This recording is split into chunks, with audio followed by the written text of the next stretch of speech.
Halo, assalamualaikum. Perkenalkan, nama saya Jelita Antasari dari jurusan Keperawatan Poltekkes Kemenkes Bengkulu. Di sini saya akan melakukan penyuluhan tentang nilai-nilai anti korupsi, yaitu salah satunya tentang kepedulian atau peduli. Mengingat sekarang lagi masa pandemi, jadi penyuluhan kali ini saya lakukan melalui WhatsApp group.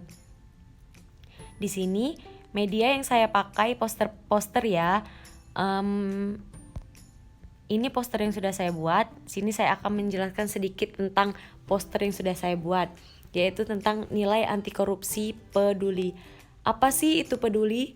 Peduli adalah sikap dan tindakan yang memperhatikan dan menghiraukan orang lain, masyarakat yang membutuhkan, dan lingkungan sekitar.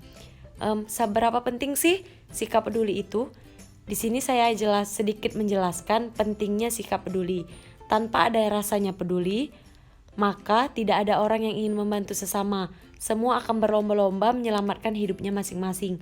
Maka kepedulian menjadi hal yang sangat penting di saat seperti ini.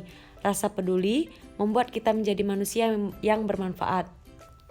Contoh dari sikap peduli yaitu memberikan bantuan sosial, membersihkan lingkungan, dan juga saling membantu. Di sini ada 2 pertanyaan dari teman-temanku. Yaitu pertanyaan pertama dari Risma. Kita dengar pertanyaan dari Risma. Assalamualaikum warahmatullahi wabarakatuh, Kak. Perkenalkan, nama saya Risma Novriani. Kak, di sini saya izin bertanya tentang materi penyuluhan Kakak yang ada di poster. Bagaimana sih cara kita peduli pada diri sendiri dan orang lain? Sekian Kak, mohon dijawab. Terima kasih. Wassalamualaikum warahmatullahi wabarakatuh. Nah, jadi itu pertanyaan dari Risma ya teman-teman.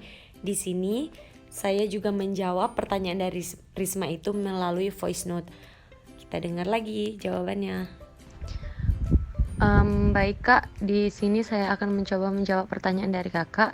Bagaimana sih cara kita peduli terhadap diri sendiri maupun orang lain? Yang pertama yaitu ketahui saat kamu mulai terlalu kritis pada diri sendiri. Jika kamu mengalami hal ini, kamu tentu membutuhkan untuk lebih memperhatikan diri sendiri. Tidak perlu terlalu bersikap keras pada dirimu. Hal ini malah akan membuatmu tidak pernah bersyukur. Yang kedua, senangkan dirimu sama seperti kamu menyenangkan orang lain. Jika selama ini Kakak selalu berusaha membuat orang lain senang, maka mulai saat ini juga Kakak juga harus belajar untuk menyenangkan diri Kakak sendiri. Jangan pernah takut untuk mengeluarkan banyak uang demi kesenangan pribadi, karena uang dapat dicari namun tidak untuk kebahagiaan. Selanjutnya yang ketiga yaitu selalu ingat kamu bukan satu-satunya orang yang gagal. Jadi ketika Kakak mengalami kegagalan, jangan mudah menyerah dan menyalahkan diri sendiri. Cobalah terus mencoba dan beri dirimu jeda juga untuk beristirahat. Yang keempat, ketahui semua permasalahan itu pasti ada jalannya. Tidak ada masalah yang tidak memiliki jalan keluar sama sekali. Tidak peduli sebesar apa masalah yang Kakak hadapi, tentu Kakak pasti bisa akan menyelesaikannya. Hanya saja mungkin Kakak membutuhkan waktu dan juga orang lain untuk membuat Kakak keluar dari permasalahan yang menjerat. Selanjutnya yang terakhir, yang kelima yaitu mempunyai rasa iba terhadap orang lain. Memiliki rasa kasihan terhadap sesama juga penting, karena dengan memiliki rasa iba tentunya kita akan menyadari bahwa tidak semua orang seberuntung kita, sehingga pada akhirnya kita dapat lebih bersyukur terhadap keadaan kita sendiri. Terima kasih. Dan pertanyaan yang terakhir itu dari Kak Agustina, yaitu si Kak Agustina ini pernah membaca sebuah artikel di mana isi artikel tersebut mengapa sih menanamkan kepedulian sosial terhadap anak itu penting. Baik Kak, di sini saya akan langsung menjawab pertanyaan dari Kak Agustina, yaitu pertanyaan mengapa menanamkan kepedulian sosial terhadap anak itu penting. Jadi begini Kak, secara harfiah makna dari kepedulian sosial dalam ruang lingkup anak usia dini yakni suatu keadaan di mana anak menyadari keberadaan, keterlibatannya dan perannya dalam lingkungan sosial. Lalu, mengapa kita harus menanamkan kepedulian sosial sedini mungkin pada anak?